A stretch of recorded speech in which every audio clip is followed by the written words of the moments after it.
delighted. Why am I delighted? That we all are yearning, are hungry for knowledge. As at this count, we have 159 attendees on this program. Isn't that lovely? Isn't that wonderful?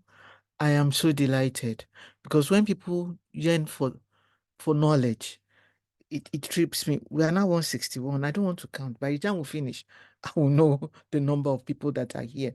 So I've been well introduced, so I'm not going to go into too much talk, but I thank you for leaving your Friday and a weekend Friday, not a weekend. Friday is usually weekend.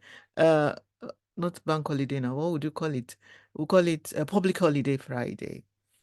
Public holiday Friday, and you are here. This is awesome. Thank you so very much for having faith and confidence in this institute. You know, I believe that by the time we finish, we'll be able to go away with a lot of mute yourself, a lot of information, and we will have added to our basket of knowledge. Thank you for being with us, and let's go on the roller coaster together. Let's take the flight while I share my screen. If you see my screen, just give me a thumbs up. You don't have to unmute. Just give me a thumbs up so that we can start immediately. If you see my screen, just give me a thumbs up. Just give me a thumbs up. And I'm sure you are hearing me. That's why. Thank you. Thank you so much. Let me see. Teshoma, thank you so much. So if Teshoma can see me, I'm sure some other people are seeing me as well. So let's go together. So what I always say when I start programs for adults is that all answers are correct. Ask me any question. No question is nonsense. All questions are making sense and are going to make sense. So remove the none from the nonsense and leave the sense for us. Answer any question. All answers are correct. Because in adult class, Baba no dey fail. Okay? I'm sure your parents told you that they came first. Mine told me that. My mother said she came first. My father said she came first. But when they died and we saw the result slip, not that they came last though, but the first became questionable. But all the same, in adult class, Baba no dey fail. So ask any question, feel free to type in. Thank God it's a public holiday. So what do we want to do? When I ask questions, please don't unmute. I want you to type your answers into the chat box so that we can spend less time tonight. And tomorrow, if you cannot ask all your questions tonight, please, tomorrow when we meet, just bring up the question. For those who are going to be on site, give to the secretariat, they will type to me and we discuss it. If you are online, you type it into the chat box and we discuss it. Because I know some people probably want to enjoy tonight being a public holiday. So thank you so much, and let's continue. What do we want to discuss this evening? We want to discuss how do you develop what we call executive presence in the workplace. Executive presence came onto the management scene, HR and L&D scene in 2014. 2014, and since that time it has been catching fire like what emotional intelligence did when it came on board. And one thing about management is that it keeps evolving, and we need to cash in on that to be able to get there. So come with me as we go on this. How do we develop executive presence in the workplace? Have been introduced earlier, so I'm not going to introduce myself. When you get the slides, please, you are going to get the slides so that you don't type it in and say, how do we get the slide? 173, counting, still counting. So we are going to share the slides with you. If you have not received yours, please make sure that you get that later from the secretariat. We're going to share the slide. When you get the slide, you see who I am and how I've been introduced. So I started like saying, let's unpack the agenda. And what is the agenda? What we're going to talk about this evening, what we are going to relate with, and how do we manage our time in all of this. So we're starting. Unpack the agenda from the box. That is what we definition of executive presence. What do we mean by executive presence? Know thyself. Know thyself so that you'll be able to develop executive presence. But we also will talk about what we call the Joe Harry window. What is Joe Harry window? And you will see how it will help you to develop executive presence, make you to know who you are, and help you to develop executive presence. What are the key steps to developing executive presence? How do I find my way to? Is there anything that I'm missing out? What are those pillars of executive presence? And as I go on, we are not going to talk theory. It is experiential, and we are going to share knowledge and learn from one another. Then the traits of executive presence and benefits of executive presence. How do you create a personal presence before you talk of executive presence? Then we talk of how do we create the environment and connect with people in the workplace, because you can't develop executive presence without impacting on the people that are with you in the workplace. When we talk about people management as an executive, no man is an island. You're going to work with people, you're going to relate with people. How do you manage those people? Then at the end of it all, how do you develop a new mindset so that when we leave here, we will leave with something new that will help us out there and see what we can do. We have the time, we will discuss. So thank you, the 178 people on this Zoom meeting. Thank you for your time. So I love this slide. Most of my slides and most of my presentations, I start with this slide because I realized over time that whatever we do in life, you can't do it alone. You need people. And people will always judge you, whether in the workplace or out of the workplace, by the result that you bring to bear in whatever you're doing. So the simple truth about life is that result and people. How do you manage people to give you the result, especially in the workplace, especially in our organizations and wherever we find ourselves? So you are paid to produce results. Yes. It is your people who produce the results. Yes. Not only you, and not you, because only you cannot. It was at the best. You probably give them their KPI, KRA, then object, whatever they'll need to do, but it's not you that will produce it. You at the best will probably monitor what they're doing. So focus your energy on helping your people to be successful, because when they are successful, when the Lord comes and falls on your shoulder, they will say, oh, you've done well, you have done well. So it's up to us to ensure that all those energy that we dissipate some other places, focus it on people, focus it on the people that are there, that are ensuring that the targets are met, things are in place, so everything will now work well for us. So how do we now make sure people are successful? We start from that unit, the individual.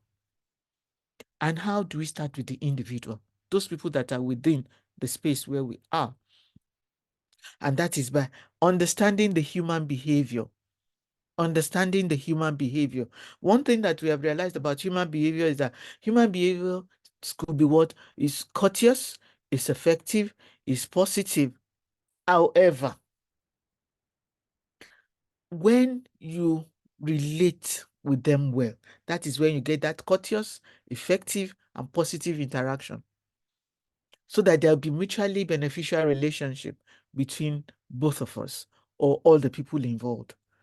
But one thing we should realize about human behavior is that it's a it's a it's two-sided, or two sides of a coin. Let me put it that way. Two sides of a coin, the good and the bad.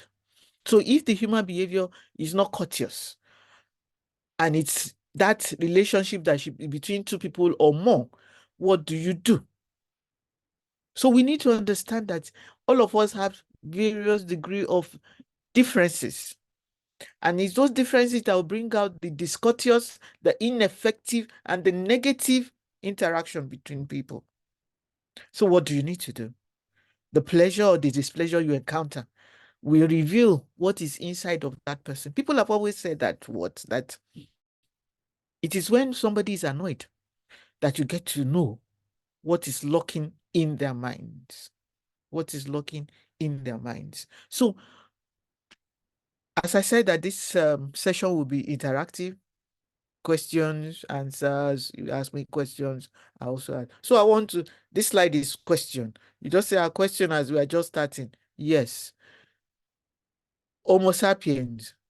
What do you understand by Homo sapiens? 3 questions on this slide. What do you understand by Homo sapiens? 2. How many faces can you see here? How many faces can you see there? 3. People are like irregular figures. What does that figure remind you of? Your time starts now. That figure, that irregular figure reminds us of now. So let's see. Who is the fastest finger? The fastest finger. Let's see. Oh, so many messages here. Fantastic. Amoeba, 3 faces. Thank you. Amoeba, I can see Alabi. Amoeba, correct. 3 faces. Correct. 2 faces. Two faces. Dibia. No wahala. You are correct. Thank you. Let's put a stop to it. But there are more than 3 faces. Those who said 3 faces, you got it. Not what we need to add one more. So, amoeba, you are correct. Very, very correct. People relate, and at a particular point in time, they'll say, but I thought Mrs. Igbe is like that. I say, no, irregular figures. That is how our behaviors are. 2, Homo sapien. Nobody answered that. Did anybody answer me? Homo sapien. What is Homo sapien? Let me quickly. Human. Fantastic. Thank you. Somebody, but that person that put it in Homo sapien, human. I can see Dr. Julie Megoma. Yes, I'm right. Yes. Omori Solas also says human. Fantastic. Homo sapien, human. Correct. Then, how many faces? The highest I got is 3, but there are 4 faces there. 4 faces. And that is what affect our relationship and behavior, the way we relate with people. Because what you're looking at there is what we talk about perception. However, at the end of the tunnel, you may get to now see that your perception is not the right one. So on this figure, we have 4. You want to wonder how many? So let's take the first nose there, the white one that is protruding into the black one. Then the black one that is going out there, that is 2. 2 nose, 2 face. That is 2 faces that we got, because once we have one nose, all of us have one nose anyway. So 1 there, 1 there. So that makes 2. Then there's a nose that is evolving under the white one. Is going into the white, and you can see my cursor. That makes us 3. Then under the black one, there's a white nose that is also evolving or emerging from the black, under the black nose. So that gives us 4. Gives us 4. So perception can, there's some people say is deceptive, but at the end of it all, you may be right, but if you look beyond your correctness or your rightness or whatever you want to call it, there must be something that you are missing out. And is that something that we want to talk about tonight? So, executive presence. What do you understand by that? It's hard to define, but we know it when we see it. It is like when someone, it is not like when someone walks into a room. I'm sure it has happened to some of us before. We are now on 191. It has happened to some of us before. You just get into a room and they say, oh, join us, come. You now look and say, which soap did I use to have my bath today? What perfume am I wearing? What cream did I, that means something is in you that they feel you will contribute to that gathering. Conversations open up to include them. Some people will just say, I just get noticed. It's not by your size, it's not by what you're wearing, but it's just like you get noticed. And when you want to develop executive presence, you should get taller. You should be like you're standing on the shoulder of giants. Conversations open up to them to include them. So when you find yourself in this situation,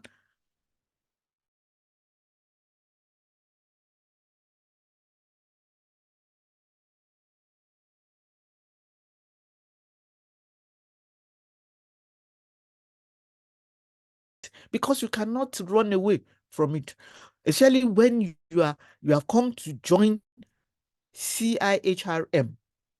You have come to join us. You can't hide.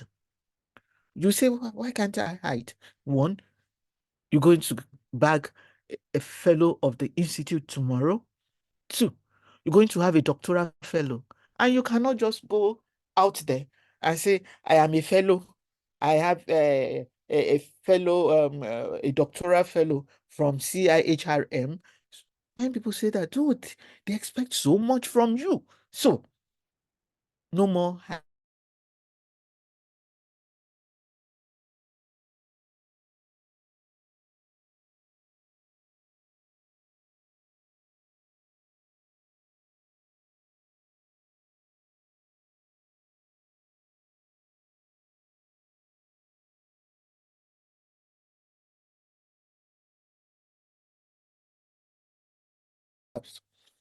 Some people, when the Lord falls on them at that point, they say, HR, go and address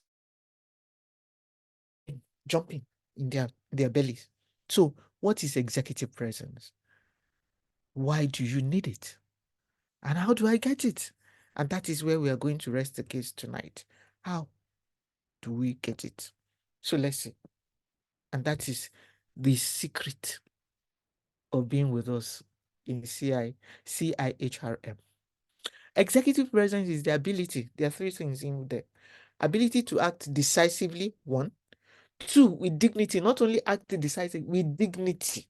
Then three, the quintessential elements of leadership. Forget the quintessential elements of elements. Take leadership. Act decisively, dignity, and leadership. Those three, you can't run away from it if you are going to talk about executive presence. If you know that you are going to be it. Because there are some people who just say, it's not it. But if you are going to be it, you have to have this. Act decisively. Dignity must be there. That is, we are going to break this down later. Then leadership. So those with executive well presence, what do? You have to work well under pressure. You say, oh, it's not that, oh, HR, the people are picketing our gate. Come and go and address it. You say, you now under, you are already shaking on what to do and how to say, and how to address them. What do you say? And, be bold, communicate clearly with confidence and a capable persona. Even if you're as short as me or taller than me, you need that persona so that when you talk, people know that something intelligent is coming out of that person. So we need to be able to manage it. Presence is not something you are born with. No. There are skills that you can learn, habits and traits and attributes that you can wear for that occasion, and you drop it. When you find yourself in another situation, you take it up and you continue. So these are elements of leadership. We are not talking about democratic leader, autocratic leader, situational leader. What do you do when you have the fellow of this institute and you have a doctoral fellow? How do you carry yourself? Because the certificate you are going to get now from us will be would I say, will assist some people to get to higher level of responsibility. It will take some people to the realm of reality and leadership up there. Then you now say that, so I've been hiding all this while. It could be something that will assist you for your promotion. So don't play with it. Don't joke with it. So this is something that we need to work with. So it is not a question of status symbol or position. What is it then? It is not a status symbol that, oh, I am this. No. Opposition. By the time we talk about team working tomorrow, you will see that there are some people, they don't even need the position of the team lead before they will do well as leaders. So, but as a leader, act decisively with dignity and that leadership. Leadership is a topic that can never be exhausted. Every day leadership is what always evolving. When we talk, you will see how some of these things. So, what are the other terms that we can use for executive presence? People have talked about the X factor. What is X factor? Extraordinary. That extra that is added to what you're doing that others are not doing. I'm sure some of us watch the X America Got Talent or something, the X people that whatever. That X is the extra in you that will show that you have the executive presence. Then you have to have confidence. So that means, like the scout, be prepared. Be prepared. Like in those days, those of us that attended Awolowo School and those who attended A is for Apple, we did. Some of us did not. But in those days, they used to tell us that, oh, we are going to have impromptu, what do you call it now? Debate. And they say, are you a day you are going to talk? You say, why me? Why me? Some of us in adulthood still do that. They lack the confidence to get there. But once you are going to have executive presence, you need it. Once you're going to be a fellow of this institute, doctoral fellow, you need it. We don't want you parading your certificates out there. Our certificate, even if you paid for it. We don't want you parading it out there without backing it up with confidence, with authenticity, with poise, and influencing, impacting on others. These are some of the words that we can use. Executive presence. We're going to see some of those traits later. So good synonym can also be personal presence. So the issue about executive presence starts from the person at the base of the pyramid or the triangle. The next level is the person, the next level is leadership's presence. Bottom of the pyramid is a triangle is personal presence. You move up to leadership presence, then up there is the executive presence. It's either personal presence or leadership presence. Look at it. But you cannot get to executive presence if you don't work on self and your personal leadership presence. So the basic concept that you need is that your demeanor and your actions will leave the impression with others that yes, that's a true leader. What that person has said is worthy to be noted, and that person should be respected. I think he has something up there. And that is the essence. That is the essence. It's not just get the fellow. Please work on your action.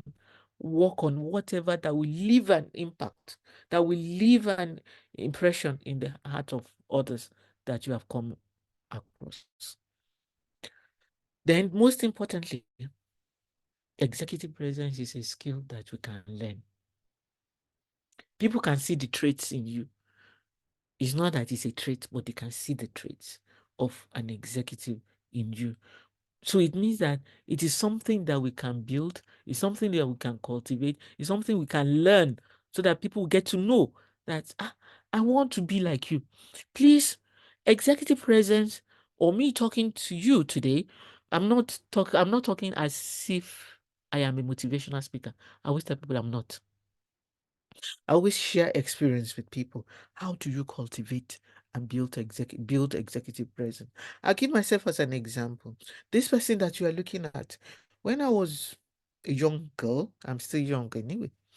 Tomorrow, don't ask me for my age. I just celebrated 19th anniversary of my 21st birthday. Though they said I've retired, but all the same, those 19th anniversary of my 21st birthday. This person you are looking at, when I was a young girl, I'm still young. My mom used to say, you this girl, won't you open your mouth to be talking and let your eyes shine? Shine your eyes. It was from my shine your eyes. I didn't even know that shine your eyes will come into play. She said, let your eyes be red like red charcoal. But, oh yes, the world will deceive you. So since that time, he said, your parents don't have money, you don't have the shakara with your eyes red, your mouth is not sharp. How are you going to wade through life? So from that day, I started working on myself. Can you believe that that shy girl of that day, of those days, if my parents were to be alive today, they won't believe that I'll be talking to over 200 people on this platform. And I found myself working in the broadcast industry. I was on television for some years before I settled into to work with ITF. And we used to go around the streets to go and take what do we call interview from the streets. So if I could do it, anybody can have a new mindset. So please work on yourself. Don't just think that, oh, I can't do it. They're just saying it. It is doable. It's a skill that you can learn. How we learned A is for apple, okay? And B is for butter, for those who know butter in those days. So please know that you need to know yourself. Know that thing that is making you not get there. That is giving you that disadvantage when you get to some places. That when you talk, your voice will not even shake. When you talk, even if you don't know the subject matter from it, but because you have expanded your horizon, you have something to say. Okay? How do I know myself? The illiterate of this world, they say they are not those who don't know how to use computer. Some of us are BBC. And how do I mean by BBC? Those born before computer, we are BBC. So, but you cannot go away with that now because computer rules our knowledge, rules whatever we are doing. So many of us are now some of us don't even use Google as often as we used to. Some of us now use chat GPT. Some of my friends call it chat GPT. I say it's not GPT, but you still have to use it. So it's very important that we should be willing. What this slide is talking about, for you to know yourself, you should be willing to say, there are some deficiencies in me that will not make me get to the top of the ladder. Remember, this certificate that you are going to acquire from us may take you to that zenith of your career. So how do you get there? If you are not willing to learn, expand your horizon. So we need to understand some of these things so that when we get there, we'll be able to use them and impact on others. So what this slide is talking about is your willingness to learn. So to understand your leadership style, understand your emotional state, and that is part of our executive presence, leadership and emotional state. And what we need to learn when we finish is emotional intelligence. We're going to talk about that later. So you need to understand yourself. How do you understand myself? Learn to understand yourself is the first step to understanding others. If you know what you want, you put yourself in other people's shoes and see whether they will be able to take what you have done. So, okay, somebody say relatable down to it. Okay, oh, thank you. Okay, I thought you was asking me a question. That's Alice. Alice, thank you for that. First step to understanding others. So what are those questions that if you want others to understand you, understand yourself? First of all, ask yourself, what type of leader am I? I used to have a boss, he would say, are you the bottleneck or you are the neck of the bottle? I said, what's the difference? He said, some people are the bottleneck. I said, then what is the neck of the bottle? He said, when you find yourself in leadership position, you know the neck of the bottle. I said, is it that I'm going into the neck of the bottle? I said, just go and look at the difference. So tomorrow, maybe somebody will give me the difference. Bottleneck or neck of the bottle. Please, that's an assignment for tomorrow. That will be the first thing that I will ask. I say, what is bottleneck and what is the neck of the bottle? So when you ask yourself, what kind of leader am I? You want to know whether you are the bottleneck or you are the neck of the bottle. So we need to, somebody has replied me. No audio. That's not from me. Immaculata is not from me. No audio. I'm sure it's not from me. So I thought she replied What? Self-confidence and ability to improve on your skill is the bottleneck. Okay, all answers are correct. So then one who helps others to solve problems. There are some people when they in those days when they tell us that, oh, go and meet HR, or no, or go and meet personnel manager. Hey, my job is finished. So let them look at us that we are always there to assist them to get the job done. Solution provider and problem. Okay, somebody says Salami Kende says solution. Which one is solution provider? Which one is the problem? Bottleneck and neck of the bottle. So are you to help? Are you the one to help people to solve problem, or are you a leader who helps people get along? Some people are the ones that will still provide problem for their membership. How do others see me as a leader? Okay, what are my goals, purposes, and expectation in working with this particular team? Tomorrow we're going to talk about team working. Team working shows that you can't do it alone. Assist your people to get the results and produce results. That is how you'll be able to know yourself and how you can relate with people. Now, Joe Harry window. What is Joe Harry? Joe Harry window. Joe Harry. Let me start with Joe Harry self. Joe Harry is the name or abbreviation of two names. Abbreviation of two names. Joseph and Harry. They were two industrial psychologists, and they developed this model that is known as Joe Harry window, and it helps us to identify those areas that I need to work on in myself, those areas that are making me to be seen in different perspective by others. So let's see. The Joe Harry window has 4 windows. It's a quadrant. I don't like speaking big English, so that's why I don't want to say quadrant, but it's 4 windows. I know that we all know quadrant is not too much, but I like to break it down. 4 windows. 1, 2, 3, 4. On top of 1 and 2, you see self. On the side of 1 and 3, you see others. So it has to do with myself and others. Then broken down further, under self, I need to know some things about myself, and there are some things I don't know about myself. You wonder, but by the time I give you the example, you will know that there are some things you don't know about yourself, but others know about you. And it's on the same way that you see others. They know about you, and others don't know anything about you. So let's look at it. We are going to see the example on the next slide. So what we want to see is that under self, there is known and unknown. So the first box says known. What is known to me and what is known to others? Box 2 says what is unknown to me, self, what is known to others. Box 3 says what is known to me but unknown to others.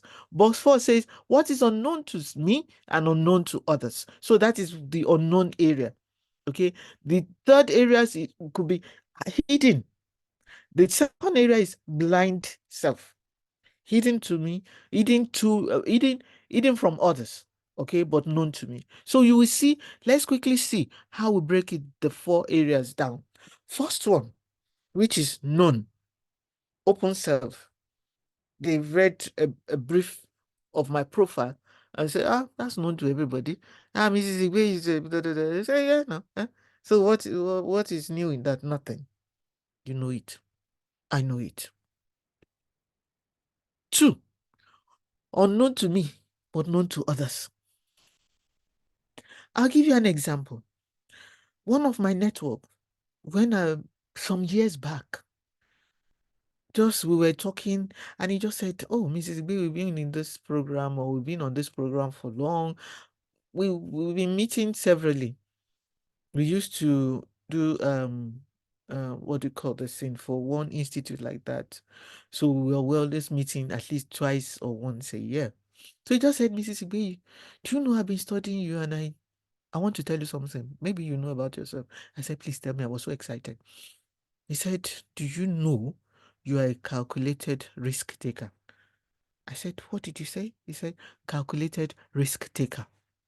I said, honestly, until he told me that about myself, I didn't know. Since that time, I now started realizing that what is so that I did not realize is really true about me. And I sat down, I started working on it. Calculated risk taker. I take risks, but not just jump into it blindly. Unknown to me, but known to those who are watching me. So, but now it is now known to me because it's no more unknown. But as at that time when he told me, it's blind, my blind spot. I didn't know. Then you see that now got me to know myself in that area. So that if I'm going to go into any activity, I will have to calculate. I have to look at it. Is it worth going into? The third box says unknown to me, known to me, but unknown to others.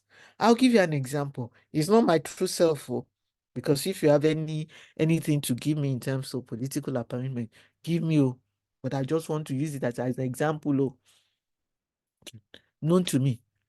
And I'll first start with what Shakespeare said. Shakespeare once said that every man has a price. It also said, I will not take bribe. I will not touch bribe. But he now says, you have not seen the right money. If you see it's the right money, you will say, I'm not taking it, it's just gratis. It was just gratis. At least I did the job before you gave me. Thank you. It was thank you now. I didn't demand for it. All those ones are excuses. Known to me. It's like you now said, Mrs. Igbe, we are going to keep 1 billion in that room. So make sure that you spend it the way it should be spent. Before we sit with my family and say, me, 1 billion. What do we do first? How much would we need to be able to make us comfortable when we finish the job? I will now say, let's take that one out first. It's known to me, but they have full confidence in me that I will not touch it. So that part of me is unknown to them, but known to me. I'll help myself first now. Whatever is left, we manage it for the project. So it's unknown to them. So that is hidden self from others. What is known to self, but kept hidden from others. So that is one way in which you can. That is why you say, but when they appointed her into that place, she was said to be clean. What happened? What went wrong? That means you don't know me enough. But I know myself. So the fourth box is unknown to me, then unknown to them. Let's give an example. We are all in one hall and fire started, and there is perimeter fence around the place. With my age, before they say fire, before they say fire, I've scaled the fence. I'm on the other side. But by the time the others found me on the other side, when they came to meet me, they said, Mrs. Ipe, we didn't know that you are Ben Johnson or Chioma, Ajunwa, that, you scaled the fence like that. I said, this is a matter of survival. I didn't even know I could do it. Well, I found myself on the other. I said, did you use disappearing? I said, no, I scaled it. So unknown to me, I didn't know that I could scale a 6 perimeter fence. They didn't even know. They thought that those who were younger would be there before me, but I ended up being there. These are some of the things that you use in analyzing yourself. Though that when you are relating with people, or when people are relating with you, you know where they're coming from, and you know where what you are going to do as well. So we need to know ourselves in order to be able to get the job done in the workplace and get the work moving, because we need to keep moving forward. So these are some of the areas in which we can manage ourselves and manage our people. So executive presence. We're still talking about leadership. Leadership is a topic that you can never exhaust. Once you have activities, once you have projects, once you have wherever you have human beings. And once you talk about leadership, we talk of diversity, we talk of inclusion. So leadership is something we can't run away from. So it's very important. Some people have said that good leadership, they started qualifying it. Good leadership. Good leadership is what I've said it before, that we are going to Chinelo. We are going to get the soft copy now. Some people have now started qualifying leaders. They said good leaders today appear to be a she. I say, I always tell them, I say, no, I'm a good leader. Be proud I'm a good leader. So once you can say you're a good leader, then we're not endangered. And you have to show it how good you are. So this is basically when you say I'm a good leader, how do you show it? Why are you trying to be a good leader in an environment, in a world where they say there are no good leaders? So what do you need to do? What do you need to do in order for you to be able to manage from the C-suite? The C-suite is the corporate suite. Those who are in the corporate world, you need to be able to see how do you. I am a good leader. How do I show it? Why do I? How? Why? Why should I show it? What do I need to do? So in this situation, when people talk about strategy and you be able to say, "Oh, I'm strategic," and that what you need to do is that okay, somebody said I'm a good leader. Yes, yes, thank you. The system doesn't appreciate leaders. Whether they do or they don't, within your space, do that which is good. One day, people will remember, and you will have left an impact, an impression in the hearts of people. And like that, if you can influence your space, leadership is about influence. If you can influence your space, you will make a difference.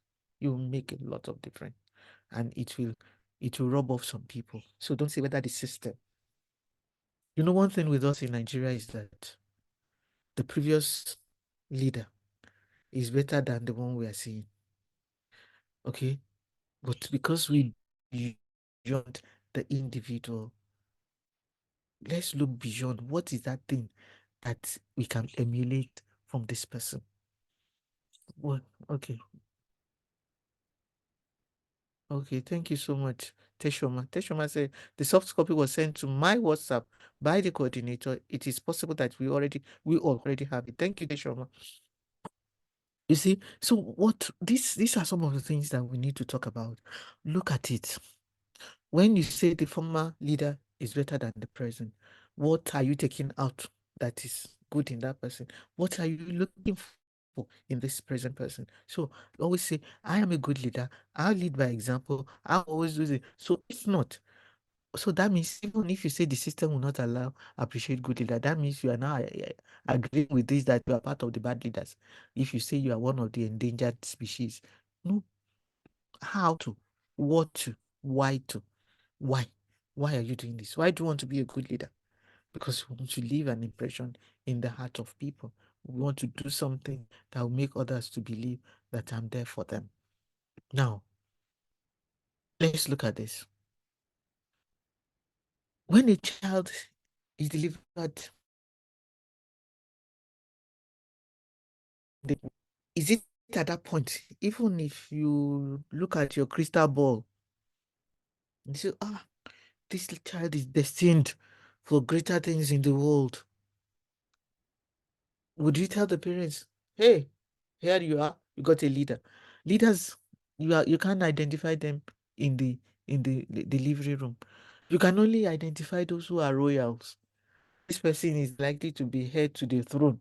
This person is likely to be maybe whatever.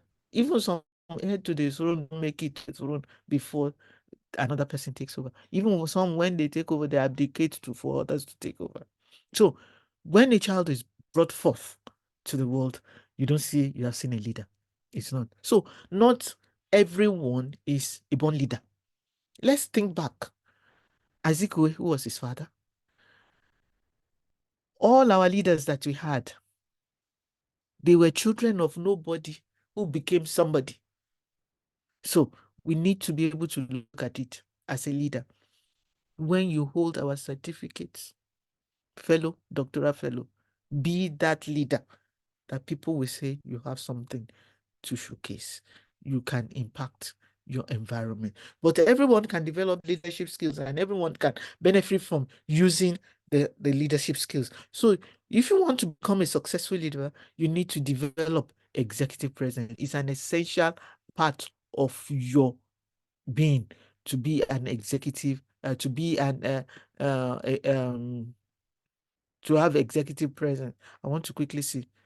Okay, yes, we talk about that. A good leader must have a listening ear. Yes, can we please get the recording? That should be that will be for the secretariat. So we want to leave a footprint on the marble. Yeah. A good leader must be empathic. Yes. Okay. So thank you so much for those who have written something. Must be humane. Yes. Well, Olaiton Victoria. So what we want is that for you to be a successful leader, you must have that executive presence. And some of these things that we've been talking about, pick them out. As we said before, the X factor, that extra, that extra. So leadership, let's quickly take a definition of leadership. You can see all the people that are in there. You can see my uncle Mandela, my great uncle Mandela, then my grand grand uncle, that is Martin Luther King Jr. Okay, I can relate with those two because once you're an African, once you're a black man, you're an African. So those two are my relations. Okay, you know. So if your actions inspires others to dream, learn more, do more, and become more, you are a leader. So that was what Quincy Adams said. So you see all these people. If you look at all these people that are here, this picture, Mother Teresa, uh, Andrew George, all these Marys, whatever, and all of them, Abraham Lincoln, Margaret Thatcher. How many of them would you say you have heard of their parents? Children of nobody that became somebody. So you need to be able to. A good leader does not expect gratification. A good leader must be humble, yes. So we're talking about leadership. So you need to be able to inspire others. You need to be able to impact your space to be able to do more. If not, people will always say leaders are endangered. That means by the time good leaders die, nobody will be able to lead. So we all of us will be working blindly. So what are those behaviors that define strong executive presence? And we can improve on it. Once you know there is a deficiency, this is where you are and this is where you want to be in your executive presence spectrum. So what do you need to work on? These are some of the areas, or some of the areas we can work on. Emotional intelligence. When I came across emotional intelligence in early 2000, I held on to it.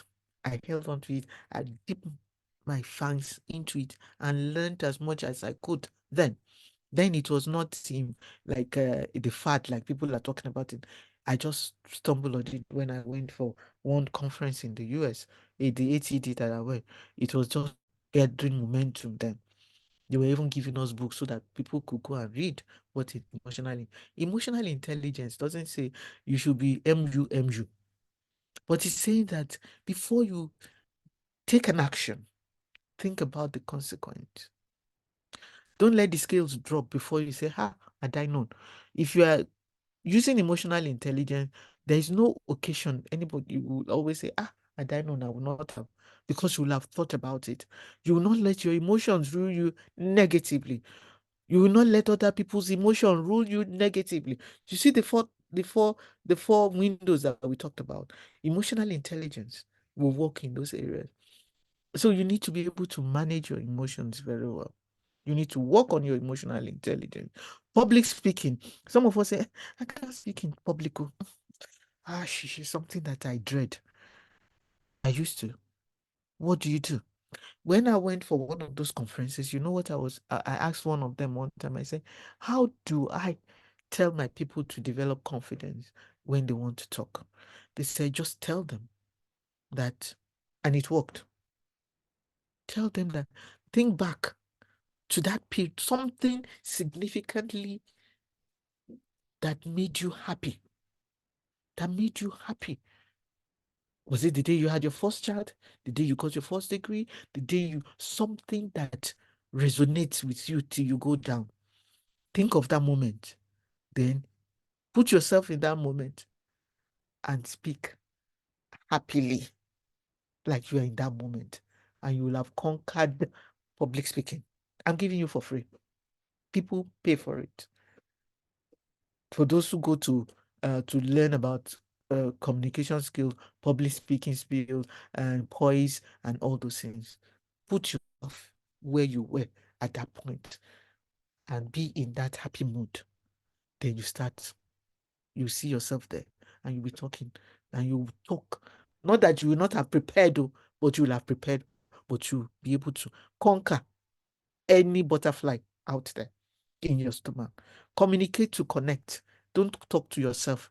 Don't let people go get dictionary because they are listening to you. Quiet confidence. Don't go there as if, oh, I have 5 degrees, 10 degrees, and whatever. Even if you do, thank God for that. But if you don't have the confidence to show us what you bring to the table, integrity, so that your word is your bond, develop a signature style so that people will know that you always prepare, you get there in time, you are always ever ready. That should be a style, one of the styles that you have. Learn to be a leader. It is a skill that anyone can learn.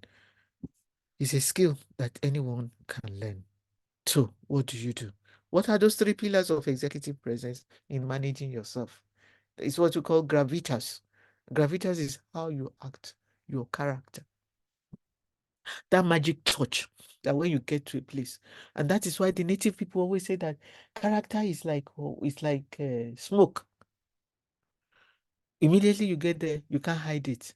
It's either, excuse me, it's either it gives you the magic touch and people will say, yes, you know, you get it right, positively or on the other side. The second pillar is communication. Communication, whether verbal, in writing, or body language, it will speak for you. Okay, as an executive. There are 4 skills in communication: reading, writing, understanding, and speaking. Listening is an offshoot of speaking. Reading, writing, understanding, and speaking. Listening is an offshoot of speaking, of speaking. Because when you're speaking, you know, body language will come in. Even if you don't talk, there's some things that you. So we need to be able to do that well, very well. Even sitting down, saying nothing. So many things have been said. So your appearance as well. There are some people, I have some of my colleagues in those days, they don't bother about their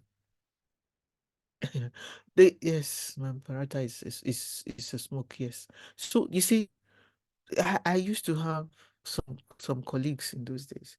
When some of us take our time to get ready for tomorrow today, they say, "Ah, don't worry." And in Nigeria, NEPA can mess you up. So I'm going to wear this dress tomorrow. Yes, you are prepared, you have hung it there. But you did not iron now that there's NEPA. You can get late for tomorrow's assignment today now. So by the time NEPA now disappoint them, say, hey, this NEPA, I can wear it now. But don't worry, Mama. Some of them call me Madam. Some of them say, don't worry, Madam. You see, it will stretch your appearance. Your appearance is very important because some people immediately they see you, they judge you by what you're wearing. You don't have to wear gold, you don't have to wear anything. I'll give you an example. I went for a presentation one day, and in those days when they used to tell us that okay, we sit on the high table and they introduce us, after which we now start presenting. And we sat on the high table day, I was introduced. As I was about to step down from the podium, to now start talking because I normally don't sit when I'm presenting, apart from this online presentation. And this lady just sized me from top to toe. Ah, I was taken aback. So what did I do? I stood beside her. For the first 10 minutes of my presentation, I stood beside her. I said, you will have a taste of what I'm made of today. And thank God for that day. I wore good perfume. So she was the one now uncomfortable choking. So I'm just giving you an example.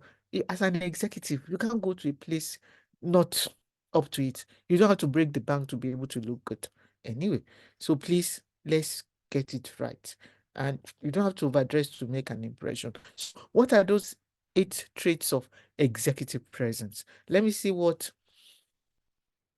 ah oh, I wanted to this slide to be question time. Okay, somebody said public speaking is a serious issue for me. You can work on it. It's doable. Doable. Okay, being addressed the way it's be no, you are addressed the way you are addressed the way you are dressed. That's the way it is. A leader must have followership, and followers also act willingly in support and obedience to directive and command. So you are addressed the way you are addressed is part of what we were taught. So now, can we quickly type some of the traits of of somebody that I want or that is in executive presence? Some of the traits I have it. I was told that it has been sent to our WhatsApp. What question am I asking, sir? It's okay. Let's ask. But some people have not even opened their WhatsApp to know. So some of those traits, let's see. Let's quickly see. Being addressed the way you addressed. Yes. First, let's see. Yes, man. Being addressed the way you want to address this. Yes. It's a type of error. No wahala, no wahala. You are fine. Communication, yes. Yes. Self-confidence, effective communication skills, yeah. Charisma, communication, yes. Yes. Yes. The way you dress, integrity, fine. Some people are smart, so they are just going back to the slides, yeah. Emotionally intelligent, growth mindset, self-belief, emotional intelligence, the way you dress. Thank you. You are all correct. All answers are correct, but some are more correct than the others. Teamwork, relatability. Thank you. Now I know that some people are now seeing the slide. So, some of the traits of executive presence. So, what are those things that you need to have in order to have executive presence? One of them, as we said before, confidence. Know what you're talking about, you know what you're doing, to have the charisma. The charisma doesn't mean that you should be 6 foot tall, but to be able to, when you talk, people listen. Okay? Trustworthiness. Trust is an element of having executive presence. Relatability. Relate with people. Don't make them feel as if you are up there or whatever. No. Composure. How do you compose yourself when you're relating with people? Transparency and authenticity. You need to be authentic in what you're doing. You need to be transparent. Though some people have said that you don't put all your cards on the table, even with Joe Harry window, that you should have the trump card, the ace card, the joker that you use, that you can't get me all the time. Or even if I'm so transparent, that you should have a joker. Whatever it is, relate with people. Let them know your style. Let them know that when you are it, they want to follow you. Conciseness. When you speak, as I said before, or when you write, don't let people go and look for dictionary to be able to break down what you said. It is very important. So we correct respect in different ways as leaders, and it will help us and help others to get there in whatever we are doing. So executive presence plays a major role in our success in the workplace. Why is it so important? It helps us to be successful. It shapes our emotional intelligence, our image. You know, some people, even when they are working, no matter who and what they are, they carry this aura of what is it that they want to say? What is it that I don't know? I'll give you an example. Honestly, in the course of my journey through this L&D, I met one lady one day. I went for a presentation. They said, "You see, Mrs. Igwe, I don't even know why people don't like me. I've tried as much as possible. Maybe because it's I came out with first class or whether who? And maybe they feel intimidated. First of all, you have already cut me off. First class, you can come out with first class upper for all I care. How well are you relating with people? Do you want to cut an image or an impression that you know better or you are better than others? For all I care, you can have a PhD. You are in your space, I'm in my space. So we need to be able to relate with people, create an image, create an impression with those people. Let them trust you. Let them believe in you. And that is part of executive presence. Ultimately, it will define your brand. It will define who you are. You remember this man that this Benima Obaya no, something. I don't know whether I pronounce it right. That we speak English, and before you even know what he's talking about, night has finished. So that type of person has a brand for himself. People now see him as a jester. But what you need to do as an executive present person. Speak fluently. Be there for people. Let them see personal fulfillment in whatever. Igomigodo, yes. Igodomigodo, yes. Oba Yagmo, yes. Igodomigodo, Patrick Obayagmo, yes. Igodomigodo, yes. What we're talking about as an executive, you need to be able to express yourself. Go and switch off the light. Why? Not that when you take a detour and you do no, no, no, no, no.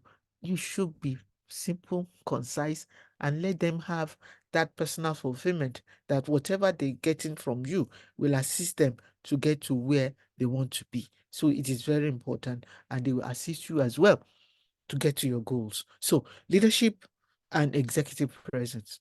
Your leadership is about your position.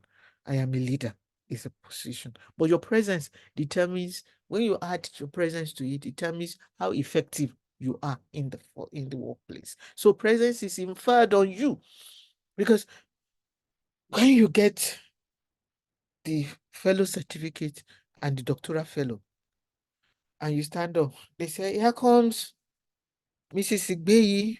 She has a doctoral fellow from Chartered Institute of Human Resource. Before then, she obtained fellow from the same institute. She's a fellow of that, da, da, da, da, da. So people will say, huh? So they are expecting so much from you. So presence is inferred on you. People, before you even talk, people have jumped to conclusion that, that person is loaded. They're already concluding. So why are we talking about this? Leadership and presence must go together so that you have the position, especially when you get a certificate and it's part of what will assist us to get to a higher level of responsibility. But we should not commit the error that we call Peter principle, promoting us beyond our capability. That means fellow, doctoral fellow, with your executive present, with leadership present, all join. You are up there and you are showcasing it. It's not that, no, I tell people, I said, there's some people when they say they have a PhD, they have this, they have doctoral this, they have that, but they are not showing it. They are not impacting. So we need to be able to impact on people, ensure that whatever we have impact on their performance, our presence, assist them to get there, so that the organization, whether it is for profit or not for profit, everybody is happy to be in that team. So we need to be a good team leader to get there. So what do we need to do? We need to define our personal executive presence. Define your personal executive presence. I have an executive presence, but there are some things that are personal to me in that. So what do we need to do to take that personal? You know what you said before, leadership and executive presence. Leadership is a position. Executive presence is inferred on you. People are looking at you and saying you can do it. The personal presence is now examining yourself. That even when I get there, I present my fellow certificate, I present my doctoral fellow. Can I perform? What are those things that I'm missing? One is what you need to develop a positive mindset. Always look at the sunny side of life. That I can do it. There's nothing that is impossible or new under the sun. I'll be able to get along. If I can't get along, what do I need to do? Do I need to reconsider my habits and my background? Do I need to redirect my focus in order to make sure that people deliver? If I cannot do all of this by myself, do I ask for support? Do I need counsel? Do I need a counsel? Or do I need somebody to counsel me? Or do I need to counsel others? So what do you need to do? You need to look at those things that are hindering you from achieving results. Somebody mentioned that public speaking is part of a problem. So you have been able to identify. So please, what you do is go there and go and see how you can work on it. Even if the organization is not sending you for the program, go do it yourself. One day, remember when the government appointed some people to be our minister and whatever, and they get to that place, some of them stage fright, they collapse. Some of them, um, um, mm, some of them, simple national anthem, they don't know. Because as an executive, you should be an all-rounder. You should be And that is why we are here. So you need to observe others. You need to learn from those who hold you in high regard. You need to use your body language. Okay?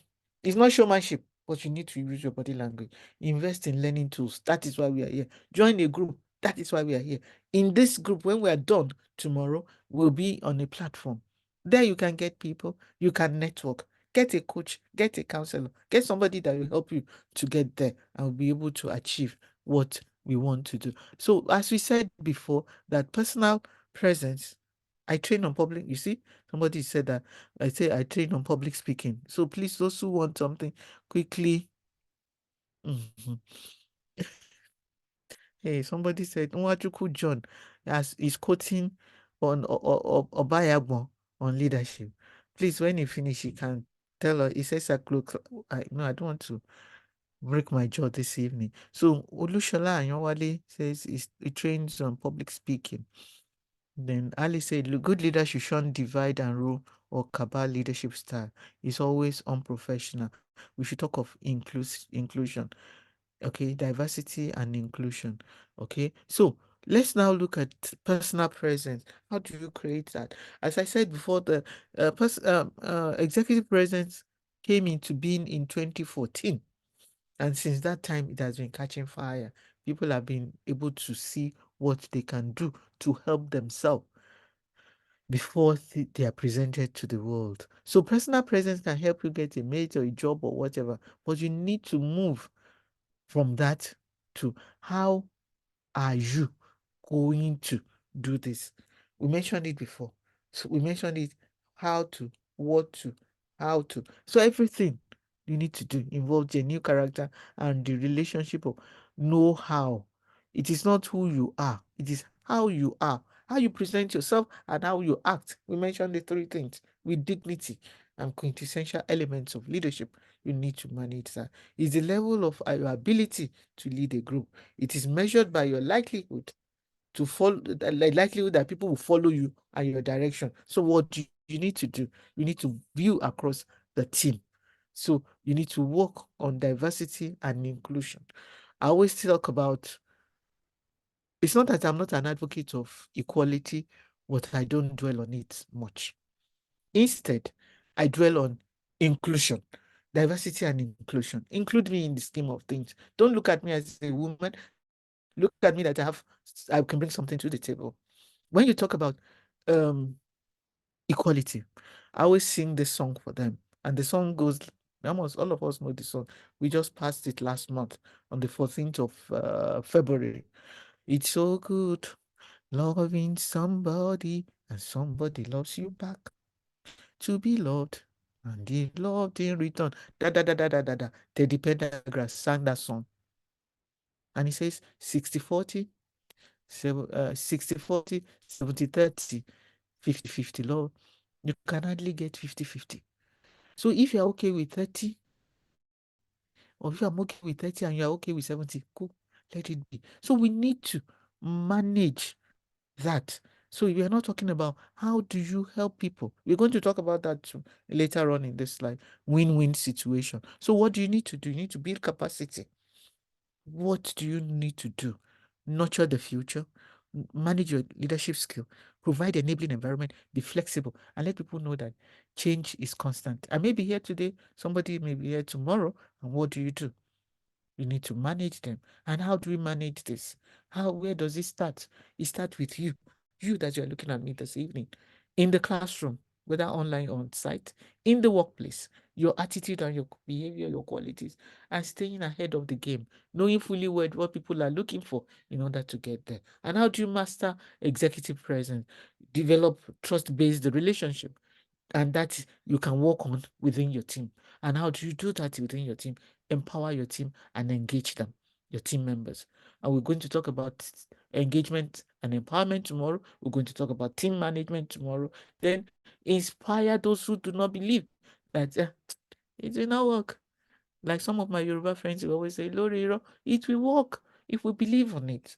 If you don't, if you are not the Achilles heel in the team, or the bottleneck, or the neck of the bottle. So we need to inspire others to get there. And when we talk about trust, trust is something that is universal.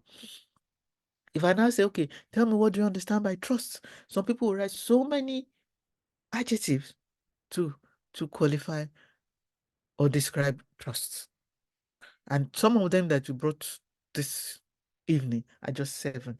You say, how do you trust him? So honestly, he's a man of integrity. He respects others. He's honest in his dealings. He's fair in whatever he does. Like the 4-way tests that the Rotary people have.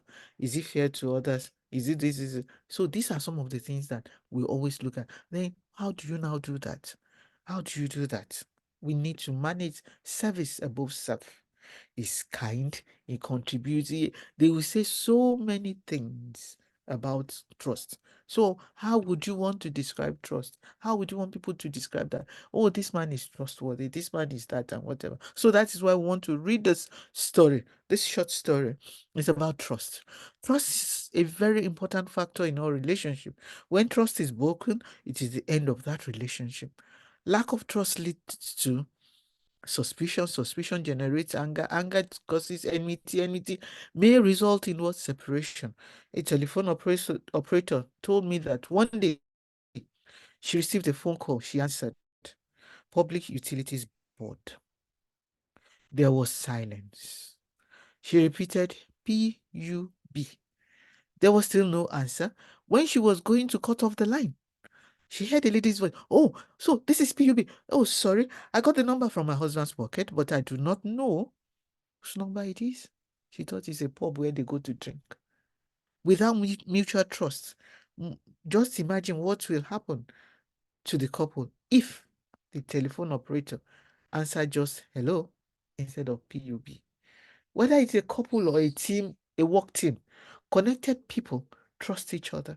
Trust is the glue that holds people together through good times and bad times. We need to use trust. It's part of the hallmark of someone that has executive presence. Before we end, remember.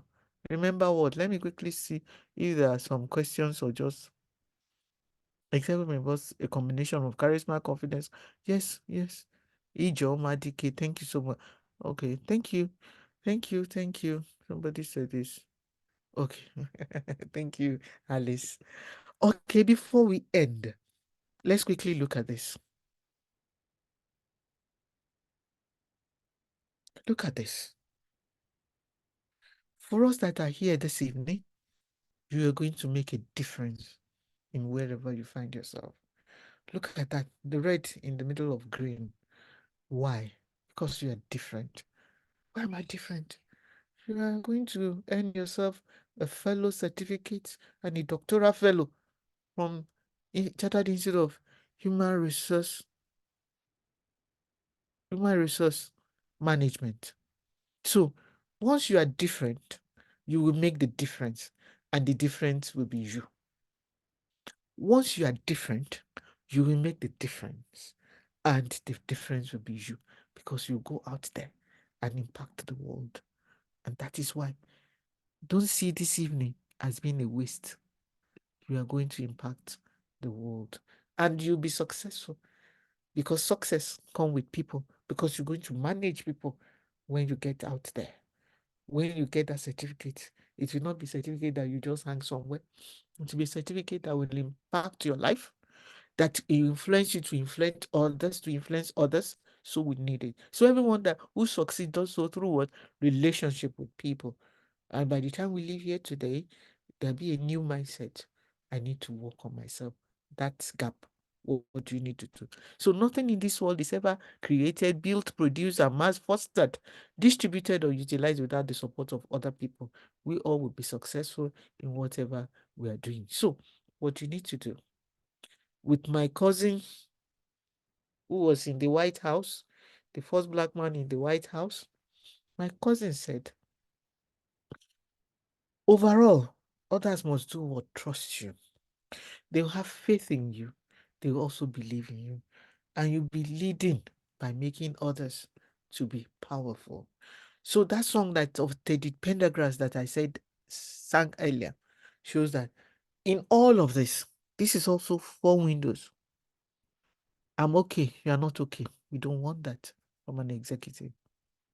You are not okay. I'm not okay. We don't want that. I'm not okay. You are not okay. You are okay. Sorry. The second box is you are okay and I'm not okay. We don't want that. You are not okay and I'm not okay. That is like the proverbial, is it the squirrel or bush rat that uh, instead of me to be caught by the trap and I cannot eat this thing, I would rather waste. This is a waste mentality. I'm not okay, you are not okay, then let's scatter ground. But where we want, what we want us to be as a fellow of this institute and a doctoral fellow is that you are okay, I'm okay. If I go with 30 and you go with 70, I'm fine. If you go with 40 and you go with 60, I'm fine. So insofar that two of us are fine. So okay, the scale may be 40, 60 or 60, 40, whatever it is. Once I'm okay with my percentage, please, that is what we want. Let's look at it. The result. What is the result? So we should commit to win-win. Create a win-win, a winning relationship. Recognizing and rewarding excellence. We're going to talk about talent management tomorrow. A little bit of it. Care for your people and they care about the job. Care plus respect will mean that you are going to retain them. They will stay. They will stay. They will not jack out on the organization. They will see that these are people that will make sure that we sing the song of success for our organization. Okay. Thank you so much. Thank you, all those who are writing. So, what do we want to do? We want to talk about that you as an executive, you need to people, manage people because we are going to talk management of people tomorrow as HR. In order to succeed, executive must do what? They must manage people within their organization. People has now become an acronym for professionalism. That is why we're here. Professional HR. We need to be here. Professionalism. Empathy. Somebody mentioned it earlier. You need to be empathic. It's different from sympathy. Be optimistic. Partner with them, and they will partner with you to get the job done. They'll be loyal to the organization if you treat them well. Engage them and empower them. We're going to get the difference tomorrow. So if you feel that this is on a longer part, management of people, people become acronym for this, what do? Use the fish model. And what's the fish model? Feel for others. That's empathy. Involve others. That's engagement and empowerment. Speak to and see others' point of view. That is partnering. Okay? Hear them out.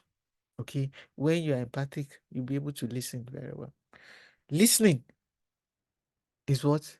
It's an intellectual ability. Hearing is a biological function. If you say that child cannot hear, you take the child to doctor. But if you say you're not listening, it's an intellectual ability. We need to work on that and be able to get there and get people to manage. So if you cannot use the full people management, use fish model and you'll get there. Why? Because the rich also cry. The blood that runs in you runs in them. And if you want to get results, you need to work on your people management skills, which is embedded in our leadership skills. So as we move out and move on in this presentation, we're winding down. We develop a new mindset. And how do you develop a new mindset? Don't let your people japa on you because you need them. Whether they japa from your department or from your team to another place, you need to watch them grow or you see them go. Okay? Then, so what do you need to do?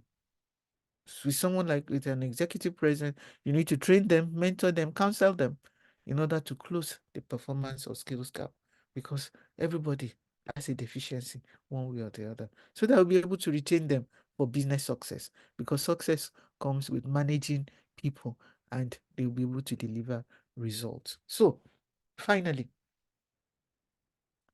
as we always say, when you have executive presence, communication sort of gets you or people just get you involved in their communication.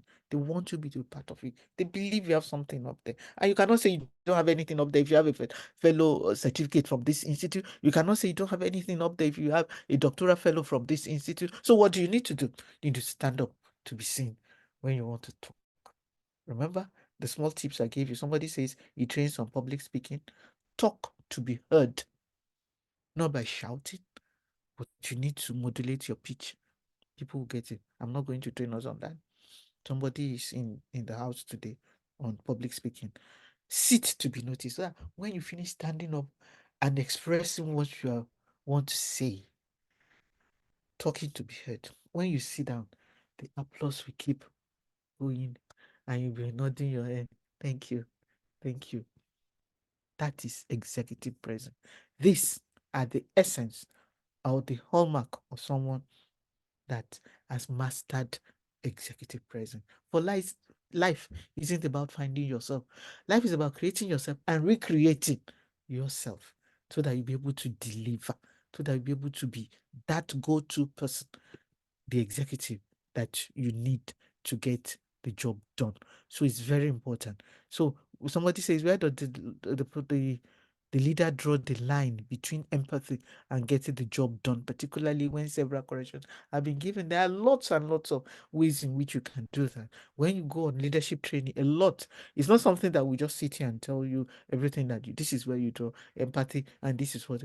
There's so many tricks out there that we may answer some tomorrow. But please, as an HR professional, please please, you need to draw the line. But you are not going to sit here and say, oh, when this person does this, Jonah the person, you know the story of Jonah. Eh? If you know that the person is causing excess luggage, okay, okay, I'm involved in training of federal civil servants, preparing for their promotion and giving them a new orientation in the civil service. Okay, that's nice. That is nice. Dr. Jiro, that is love. I wish you all the best. So you can use some of this. You can get lots of things to do. We will talk off the cuff. So what we're talking about is that you need to recreate yourself. You need to create yourself and recreate yourself. So that when you see it, people will still be clapping. Say, yes, that made sense.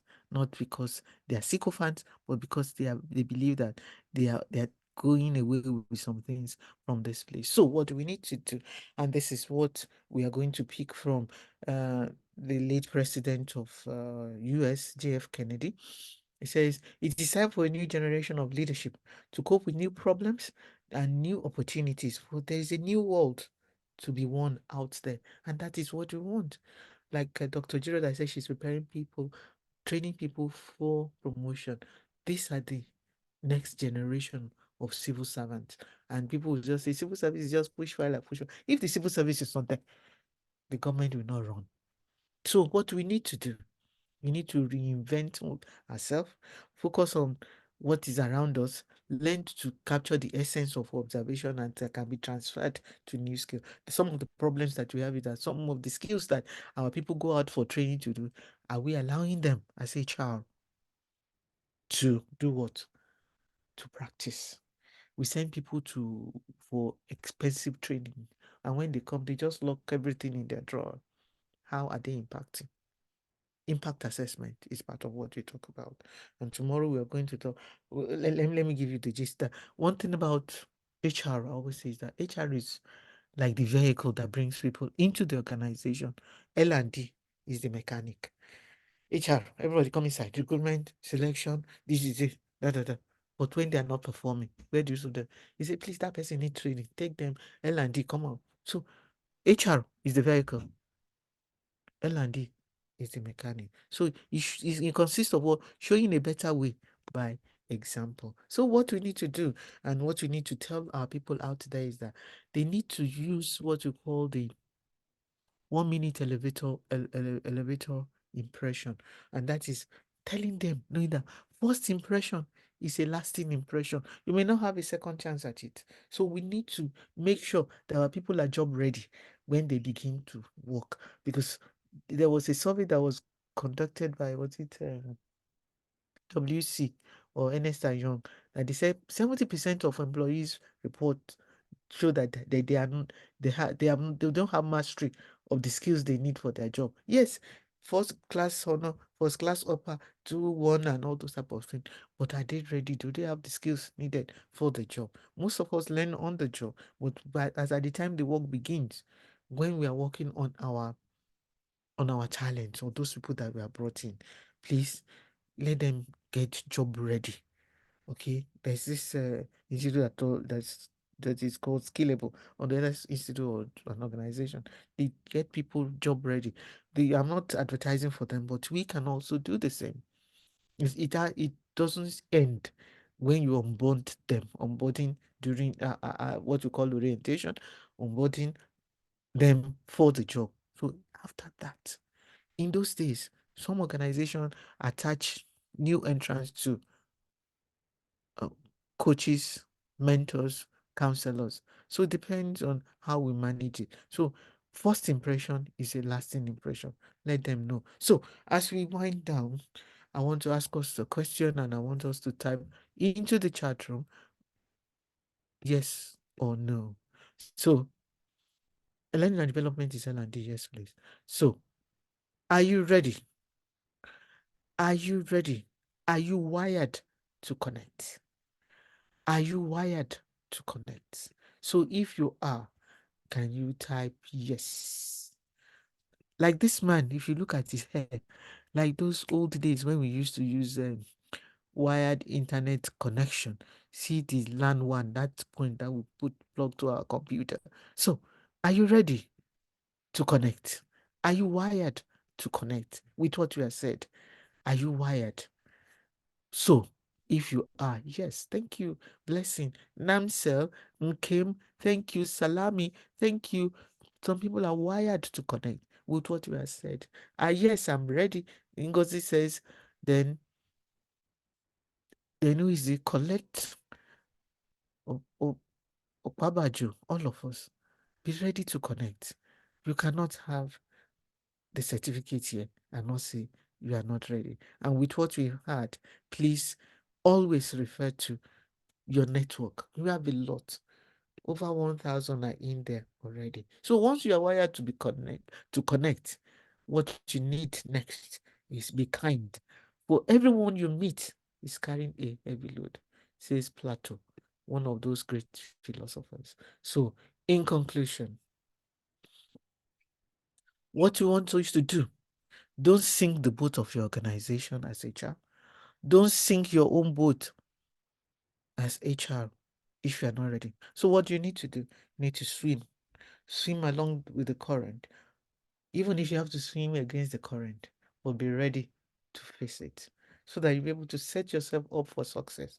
For the race is won by those who are prepared. And the best way to predict the future, to win the race for the future, is what we are doing tonight. And what is that?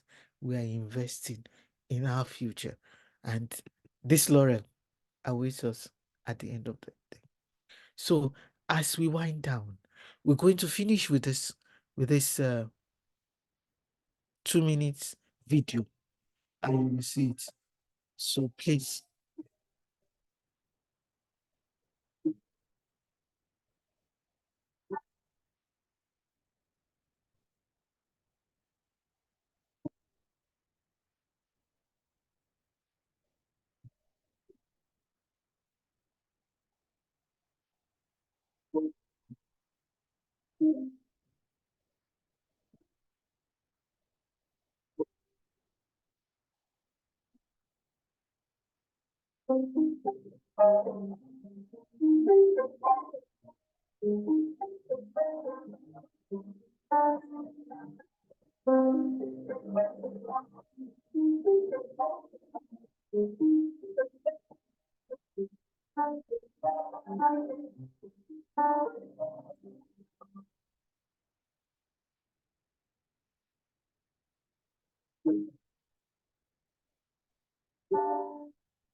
So what does that mean? It says that we should continue no matter how frustrated some of us say, I can't do this. Some people, sorry, some people will say, oh, I can't continue. I can't continue. I'm not encouraged. This. See this. Encourage yourself by seeing that video, the bamboo, the Chinese bamboo. It helps us to see perseverance, resilience will get us what we want, and and we will get there. And you have taken the first step, and that is by joining this institute. Your network will tremendously get bigger, and you will be able to get it. So someone has this: can HR and L&D manage a bad worker? Yes, but there'll be timeline. Okay, there'll be timeline. There'll be timeline. Okay, Dr. Jiro said you should call her after now. Yes, she said very well, very well. You can manage them, but there'll be timeline. In all we do, they will start strategy, and there'll be timeline. Timeline when you know that now we have to journal you. You are causing excess luggage. So thank you so very much. We're going to take more questions tomorrow, and because we don't want to stay beyond time, this is holiday period. Go and chill. Some of us have just finished fasting. We need to relax. Some people are finishing, while some are midway. So by next week, they will also be done by God's grace. So thank you so much. Baraka de Azemi, blessed Good Friday, and have a nice time. Thank you. We appreciate you. So, Madam Tessie, are you there for us? Madam Tessie, National Coordinator. Yes, ma. Yes, ma. Yes, ma. Okay, thank you very much for that wonderful lectures. And to the inductees, please, for those of us that are becoming for physical